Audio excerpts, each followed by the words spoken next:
নমস্কার বন্ধুরা, আজকে বানাবো দুধের চিতই পিঠা।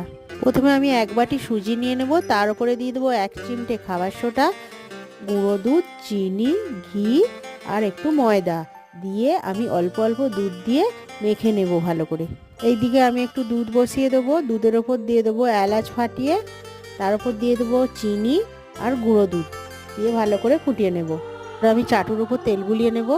তারপরে আমি যে গোলাটা করে রেখেছিলাম চাটুর উপর এক হাতা তুলে দিয়ে দেব। তারপরে অল্প আঁচে ঢাকা দিয়ে করে নেব।